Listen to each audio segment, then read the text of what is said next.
I'm so glad you're here tonight because we are having a party, are we not?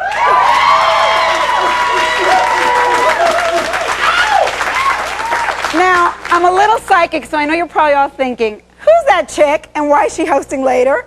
Well, lucky me, don't you think? And I'm particularly lucky because my guest tonight is somebody who I really admire and who you've all seen on TV a million times, but I bet you don't know everything about her. My guest tonight has appeared in everything from Murphy, Brown and Murder, She Wrote to All in the Family and Starsky and Hutch. Most recently, she received 2 Emmy nominations and a Golden Globe nomination and an American Comedy Award nomination for her work on The John Larroquette Show. Please welcome the hardest working woman in show business, Liz Torres.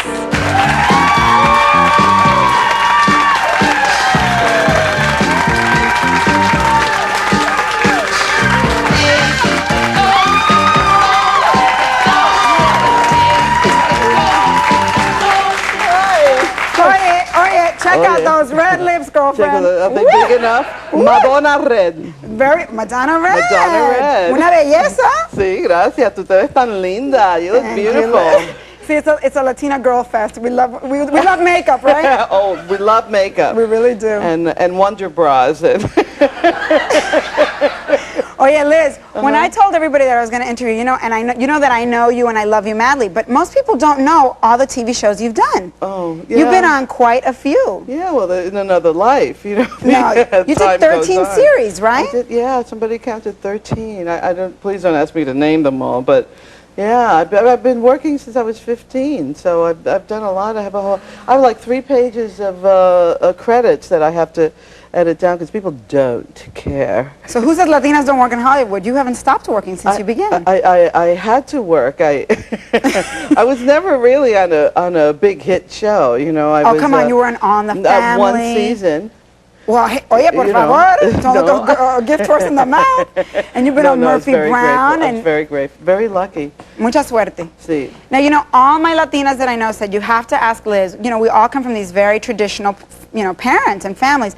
How the heck did you decide you're going to be a performer in a family that says, ay, mija, get married, have 20 children? How do you do that? Well, the same way that you decided to be a mogul. How do you know? Well, how did we do this? And you know, my parents didn't like it. Did yours? No, my mother didn't understand it. She doesn't know what show business is. I was supposed to get married and have a family and take care of her. I was the only child. So this is all very confusing to her. She's no longer with us, but it was very confusing. But I know she was proud of me because she used to show my picture around the neighborhood, you know. But she never But she would never tell you. No. Now I heard you started out as a go-go dancer. I was at NYU. I found out the dirt, Liz. And yeah. A Latina go-go dancer. A Latina go-go dancer, yeah. And I worked at Trudy Heller's in the Village, and at night, and I went to NYU. I worked till 4 o'clock in the morning at Trudy Heller's, and then I had an 8 o'clock class at NYU. It was called The Theory of Sound. And needless to say, olvídate, no? Olvídate. I did that for a year, and I was too poor. I had a full scholarship, and I was too poor to keep it. I needed to get a job. So how did you get into the industry? How did you actually break in? Phil Foster became a mentor. He's an old, wonderful comic, and he kind of took me under his wing, and he said, "You're a very funny girl. You should do stand-up." And he took me to the improvisation in New York, and I saw these wonderful performances, and I thought, well, I could do that. And I went home, and I wrote a little act, and he said, go home, write some jokes, string them together, and I performed, and the very first time I walked on that stage, I was hooked. Now, at that time, there were not a lot of, anyway, female stand-ups, let alone there was no Latina stand-up. Well, it never occurred to me. So what were your jokes about? Well, about my mother and about growing up Puerto Rican in New York, and I grew up in Hell's Kitchen on 42nd Street, and my mother wanted for me what every other mother wants for her daughter. She'd like me to get my tubes tied, and I went to a very tough high school. The principal was a Doberman Pinscher, and it was very tough trying to get boys to walk me home in my neighborhood because it was so rough. There were always 4 transvestite junkie hookers on my doorstep, and in go-go pants, and they were prettier than I was, and they'd, make comments, mira, soy tuya, 25 pesos. It's tough to get somebody to kiss you goodnight. And then if I made it through, I lived in a fifth floor walk-up. I went through that too. It's good for you though, right? To live in a fifth floor walk-up. Good for the legs. And then, and then my mother always covered the furniture in plastic. Oh yeah. I always wonder when you live in those five-floor walk-ups, because I did too. My mother would go, I did not come from Cuba for you to live in a fifth floor walk-up. It's like they cannot bear it because they really want something better for you. Right. Well, you went out and you did it. And so did you. And so did you. I'm still amazed. Now, what was the big break, though? Was it the Johnny Carson show? Johnny Carson show, New York. So, they used to shoot out of New York City. So in those days, really, you could appear on one show and it would make your career? Oh, yeah. If you appeared on the Johnny Carson show, you were set for life. You had a career. So when you got picked, you knew? Yeah. Wow. And it was I was a pinch hitter for when people didn't appear on the show or they didn't miss their plane or whatever. I would go in and I would do it. And a lot of the comics didn't want to do that because they'd call their family and their friends and tell everybody they're going to be on, and then they wouldn't see them, and then they'd get upset and they wanted their own time slot. For me, it was money. Money, yes, I'll be there. So. Now, Liz, when you started working with all these people, I mean, let's face it, like for us growing up, and we watch Spanish novelas or whatever, right? And then you go and you start meeting these Hollywood people. I mean, you worked on on The Family, and you worked on all these shows.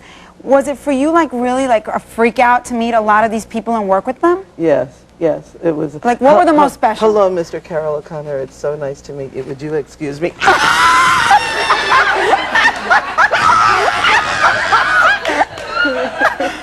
Yes, it's true. I mean, I've always had a crush on Burt Reynolds, and I went on the Tonight Show right after I got divorced. I was getting divorced, and it appeared in the paper that day. And you know how private we are, and Latinas are divorced, it's not the same.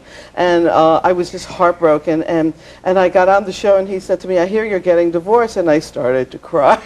And it was Burt Reynolds, and I could. He said hello, and I said, oh, I could cry, and he had these questions that I had jokes to, and it all went out the window. I was just staring at him. So what other people like that did you meet that were that it just freaked you out? I met Marlon Brando. That freaked me out. And Rita Moreno was in love with Marlon Brando, wasn't she? Yes. And you knew about that. Did you know about that when you met him? Yeah, but I'm not going to go up to Marlon Brando and say, "Hey, I hear you with Rita Moreno." You don't do that.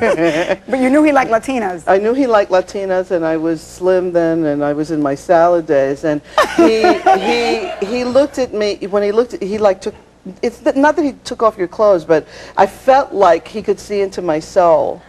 And yeah, and I literally backed up out of the room into a clothes rack that fell, and I ran. I ran so far because I love him so much. I still, this day, he's the actor's actor. He changed the face of acting forever. All right, what other gossip? What other good stories? What other good stories? Because I know we love to gossip. What other people did you meet like that? What guys that were just outrageous that you can't believe? Oh, well, Eric Estrada and I grew up together. We grew up in the same housing projects. Yeah. So he was like my first boyfriend. Eric Estrada was your first boyfriend? Yeah. Oh my God, I don't know if I'd admit that if I were you. Are you in that tell-all book that he wrote? No. I was so sweating that one out. But it was very innocent. He was my first kiss, It was, we were young kids together. He's very good.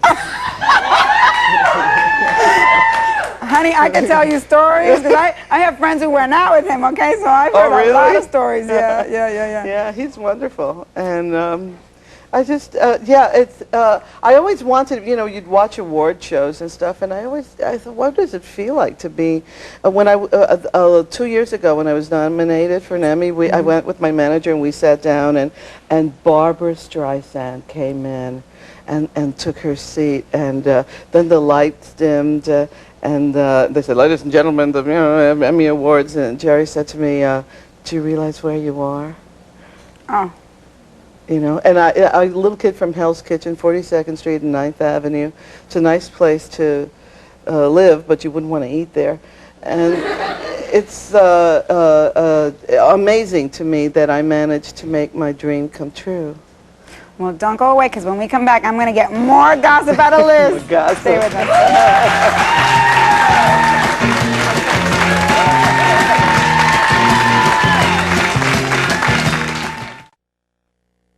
Liz. That's as sexy as I get. That's it. I'm completely covered up. No, but you look amazing there. So it's a I nightclub wanted to act ask I you. did. It's a nightclub act you did. I want to ask you a question because, as a Latina, I mean, I know that, and you've talked a lot about this, that early in your career you were this like baby la Latina, right? And a lot of guys, you know, were always bugging you and pursuing you and this and that.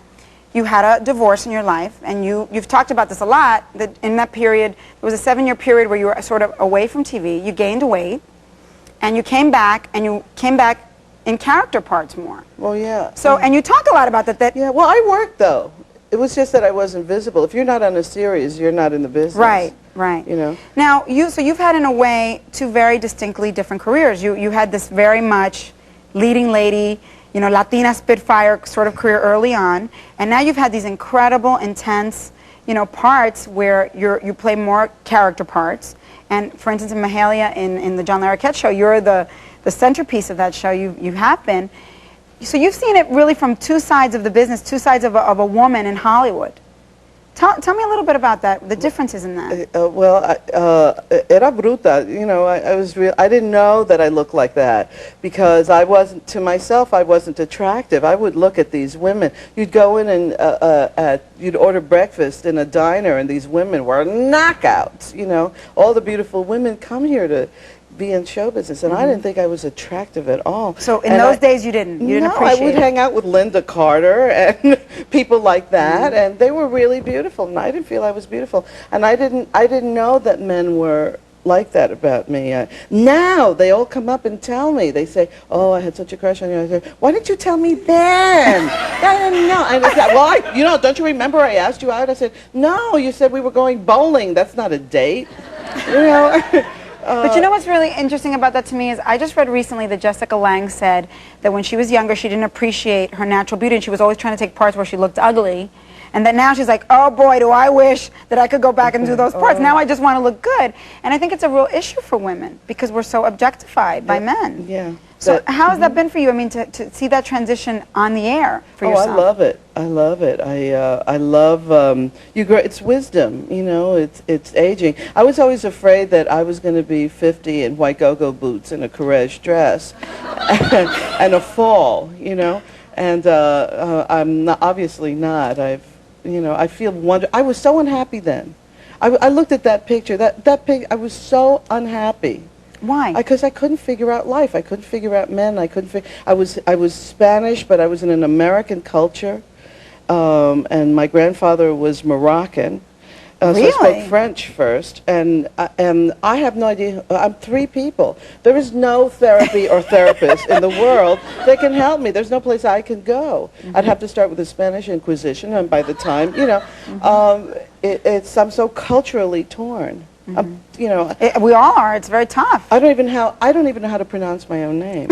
I don't know whether to say Elizabeth Torres or to say Elizabeth Torres. Right.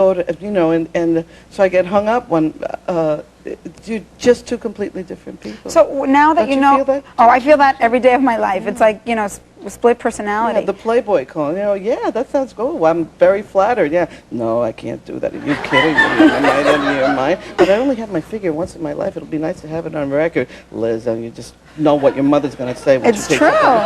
You know. I totally understand. So what do you think you've learned from all that? How to cook. That's true. No matter what, that'll save you. Oh, it Cook keeps a good the men dinner. away, guaranteed. Now, Liz, what is the thing? I know you've talked to me this year about meeting President Clinton. Would you say that's been a big highlight in your career? Oh my God! Wouldn't it be for anybody to meet the Yeah. President of the United States? And I was invited to the White House for breakfast the morning before the inauguration. Wow, heavy. Man, oh man, Bueno, and Chavez. tell us, is he cute? See, bello. He's gorgeous. He is, right? Yeah, he's trim and he's very handsome, and she's lovely. Yeah, she's a very smart woman. Oh, bright, yeah. So that that was a very special thing for Oh, you. absolutely. Ay, Dios mío. Oh. What happened? When people talk, oh, cameras are coming in your face? Yeah, so it's been so long. What are some other things like that have been that make you feel really great about the journey you've been on? Oh, well, that certainly is a highlight. And I think owning my own home, you know, having a little piece of earth. Money, definitely. Money, Making all that moolah you made on all those shows, Liz. Yeah, what a difference it makes. I use the dry cleaners now. You know, plata, you can never look down on that. No, and it adds years to your life. Years to your life. Bueno, no se vayan, don't go away. We'll be back shortly.